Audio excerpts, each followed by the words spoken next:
Today எப்படி இருக்குன்னு பார்த்து நாட்டு மக்களுக்கு எடுத்து சொல்ல வந்திருக்கக்கூடிய இந்தியா டுடேவினுடைய இந்த நிகழ்ச்சியில் பங்கெடுக்கிறதுல நான் மிகுந்த மகிழ்ச்சி அடைகிறேன், பெருமைப்படுகிறேன்.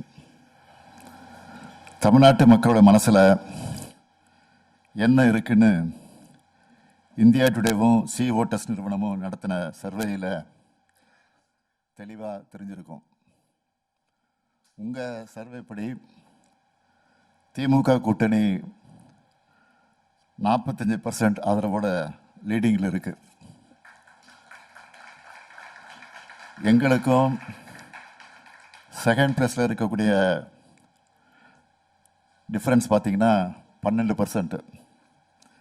இங்கே பத்திரிகையாளர்கள், அரசியல் ஆர்வலர்கள்னு பலரும் இருக்கீங்க. And political analysts and political observers are all here. Arithmetic and I'm happy to 3% வித்தியாசம் இருந்தால க்ளீன் ஸ்வீப் தான். 12%னா அது நிச்சயம் டம்பிங் விக்டரி தான். 12% is an impressive one. அதுக்குன்னு நாங்கள் மெத்தனமாக இருக்க மாட்டோம். உங்களை பொறுத்த வரைக்கும் இந்த சர்வே எங்களுக்கான பூஸ்ட் அவ்வளவுதான். ஏனென்றால் திமுக என்பது எப்போதும் என்றென்றும் மக்களுடன் இருக்கக்கூடிய இயக்கம், மக்களுக்காக பாடுபடக்கூடிய இயக்கம். அதனால இன்னும் உற்சாகமா உங்களுடைய கணிப்பை உண்மையாக்குவோம். கடந்த 5 ஆண்டுகளாக For the past 5 years, we have been witnessing that amidst great difficulties and challenges, we have been making development and we are making a mark and we are reaching the public. அதே சமயம் இப்போ திராவிட model அரசு அமைஞ்சு இந்த 5 ஆண்டுகளில் வரலாறு காணாத வெற்றி பாதையில் தமிழ்நாடு வெற்றி நடைய போட்டுக்கிட்டு இருக்கு. வர எலெக்ஷனில் வென்று இந்த வளர்ச்சி பயணத்தை, வெற்றி பயணத்தை திராவிட மாடல் 2.0லையும் தொடர்வோம். மீடியா பர்சன்ஸ் மற்றும் அரசியல் பார்வைகள் உங்க முன்னாடி சில புள்ளி விவரங்களை நான் முன்வைக்கிறேன். ஏன்னா நம்பர் ஸ்பீக்.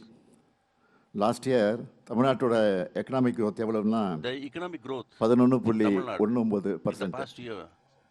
இந்த டபுள் டிஜிட் வளர்ச்சியை லாஸ்ட்டாக எப்போ அச்சீவ் பண்ணோம் தெரியுமா? 14 ஆண்டுகளுக்கு முன்னாடி.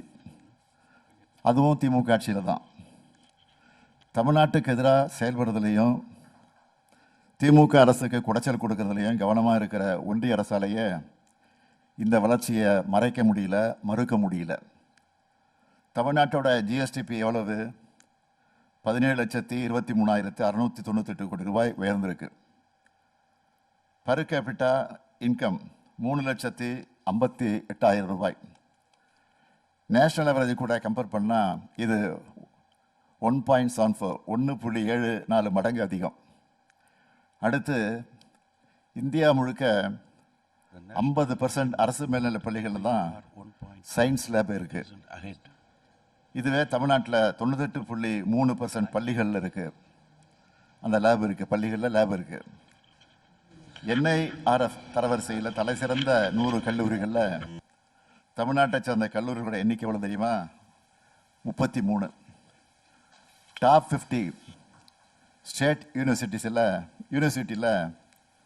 10 யூனிவர்சிட்டிஸ் தமிழ்நாட்டில் தான் இருக்குது.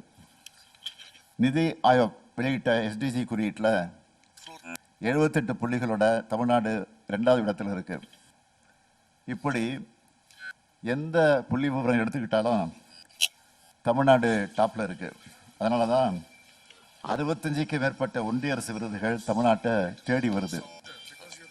இப்படி ஏராளமான புள்ளி விவரங்களை என்னால் பட்டியலிட முடியும். இதெல்லாம் சாதாரணமாக நாங்கள் சாதிச்சுடல. ஏராளமான மக்கள் நல திட்டங்களை செயல்படுத்தி எதிர்காலத்துக்கான முதலீடுகளை செஞ்சு அச்சீவ் பண்ணியிருக்கிறோம். திராவிட மாடல் செயல்படுத்த திட்டங்களை பார்த்து பல்வேறு மாநிலங்களில் அந்த திட்டங்களையும் அடாப்ட் பண்ணிக்கணும்னு கேஸ் ஸ்டடி பண்ண ஆஃபீஸர்ஸ் வராங்க. இப்போ கூட எங்களோட தோழி விடுதியை மாடலாக எடுத்துக்கிட்டு ஒன்றிய அரசு பட்ஜெட்டில் ஒரு ஸ்கீம் அறிவிச்சிருக்கிறாங்க. எல்லாருக்கும் தரமான மருத்துவத்தை கொண்டு சேர்க்கணும்னு நாங்கள் உருவாக்கின மக்களை தேடி மருத்துவ திட்டத்தை ஐநா அமைப்பே விருது கொடுத்து பாராட்டியிருக்கு. நாங்கள் பண்ணுறது எல்லாமே முன்னோடி திட்டங்களாக மாறி இருக்கு. 1,30,00,000 மகளிருக்கு மாதந்தோறும் 1000 ரூபாய் உரிமை தொகையாக வழங்குகிறோம். 19,30,000 குழந்தைகளுக்கு காலை உணவு அரசு பள்ளிகளில் படித்து காலேஜுக்கு போகிற மாணவிகளுக்கு புதுமை பெண் திட்டத்திலையும் மாணவர்களுக்கு தமிழ் புதன் திட்டத்திலையும் மாதம் 1000 ரூபாய்னு 12 லட்சம் பேருக்கு வழங்குகிறோம். நான் முதலமைச்சராக பொறுப்பேற்றதும் முதல் கையெழுத்தாக விடியல் பயணத்தை அறிமுகப்படுத்தினேன். அதில் இது வரைக்கும் பெண்கள் 880 கோடி ரூபாய் 880 கோடி பயணங்களும், திருநர்கள் 48 லட்சம் பயணங்களையும், மாற்றுத்திறனாளிகள் 7 கோடி பயணங்களையும் மேற்கொண்டிருக்காங்க. இதனால் அவங்களுக்கு மாதந்தோறும் 800 ரூபாய் மிச்சமாகிறது.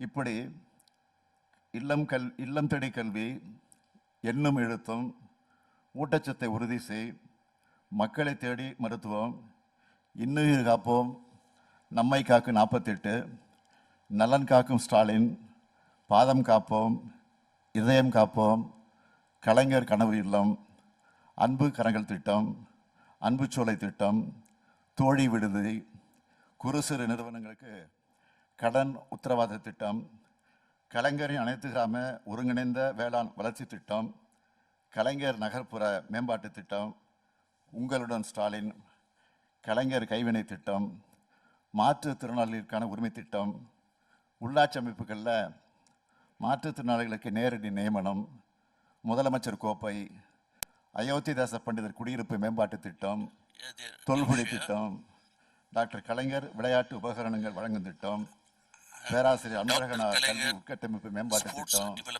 பெருந்தலைவர் காமராஜர் கல்லூரி மேம்பாட்டு திட்டம், அண்ணல் அம்பேத்கர் தொழில் முன்னோடிகள் திட்டம், முதலமைச்சரின் தாய் மாணவர் திட்டம், முதலமைச்சரின் கிராம சாலை மேம்பாட்டு திட்டம், கல்லூரி மாணவர்களுக்கு மடிக்கணினி திட்டம்னு ஏராளமான திட்டங்களை செயல்படுத்திட்டு இருக்கிறோம். இதெல்லாம் மக்கள்கிட்ட பெரிய அளவில் ரீச் ஆகியிருக்கு. திமுக அரசு தொடர்ந்தாதான் தமிழ்நாட்டோட எதிர்காலம் நல்லா இருக்கும்னு மக்கள் எங்க மேல நம்பிக்கை வச்சிருக்கிறாங்க. அந்த நம்பிக்கைக்கு என்னைக்கும் உண்மையா இருக்கணும்னு தான் நாங்கள் உழைச்சிக்கிட்டு இருக்கிறோம். அதே சமயம் இவ்வளவு நன்மைகள் செய்யக்கூடிய திமுக அரசுக்கு ஒன்றிய பாஜக அரசு எப்படியெல்லாம் நெருக்கடிகளை கொடுக்குது என்பதையும் மக்கள் கவனிச்சுட்டு தான் இருக்காங்க. நிதி பகிர்வு, வரி பகிர்வு, சிறப்பு திட்டங்கள், ரயில்வே திட்டங்கள்னு எல்லாத்தையும் தமிழ்நாட்டுக்கு அநீதியும் துரோகத்தையும் தான் செஞ்சுக்கிட்டு இருக்கிறாங்க. ஏன் இப்ப வெளியிட்ட பட்ஜெட்ல கூட அவங்க தமிழ்நாட்டுக்கு செஞ்சது என்ன, தமிழ்நாட்டுக்கு நன்மை செய்வாங்கன்னு நம்பிதான் கோரிக்கைகளை வைக்கிறோம். ஆனா பட்ஜெட்ல தந்தது 0 தான். இப்போ என்டிஏ கூட்டணிக்கு அதே 0வை மக்கள் திருப்பி தரப்போறாங்க. மக்கள் எல்லாத்தையும் பார்த்துட்டு தான் இருக்காங்க. நிர்வாக ரீதியா இந்த அளவுக்கு இடைஞ்சல் கொடுத்தா ஆளுநரை வச்சும் அவதூறுகளை பரப்பும் அரசியல் ரீதியாக சீண்டி பார்க்குறாங்க. ஊழல் கரைப்படைந்த அத்தனை பேரையும் ஒன்று சேர்த்துக்கிட்டு பொய்களை பரப்பிக்கிட்டு தேர்தலை சந்திக்க வராங்க. இந்த ஊழல் கூட்டணிக்கு பேரு டபுள் இன்ஜின். அந்த டப்பா இன்ஜினோட லட்சணத்தை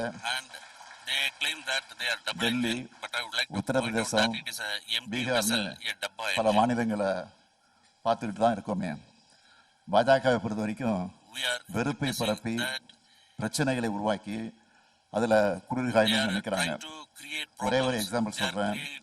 தமிழ்நாட்டை போலவே அஸ்ஸாம்லேயும் இப்போ தேர்தல் வரப்போகுது. அதுக்கு அஸ்ஸாம் பிஜேபியோட சோசியல் மீடியா பக்கங்களில் வீடியோக்களை வெளியிட்டு வராங்க. நீங்கள் எல்லாரும் பார்த்துருப்பீங்க. அதில் அந்த மாநிலத்தை சார்ந்த ஆளும் பாஜக முதலமைச்சர் துப்பாக்கியில் குறிவைக்கிற மாதிரி போட்டிருந்தாங்க. அதுவும் யாருக்கு எதிராக? இப்படிப்பட்ட காட்சியை அளிக்கிறதுக்கான துணிச்சல் அவங்களுக்கு இங்கிருந்து வந்துச்சு. ஜனநாயக இந்தியாவில் இப்படியெல்லாம் நடக்கும்னு யாராவது நினைச்சு பார்த்துருப்போமா? இந்த நிலைமையை தான் இந்தியா முழுக்க ஏற்படுத்தணும்னு அவங்க நினைக்கிறாங்க. அதுக்கு அவங்களுக்கு துணையா இருக்கிறது 2 விஷயம்.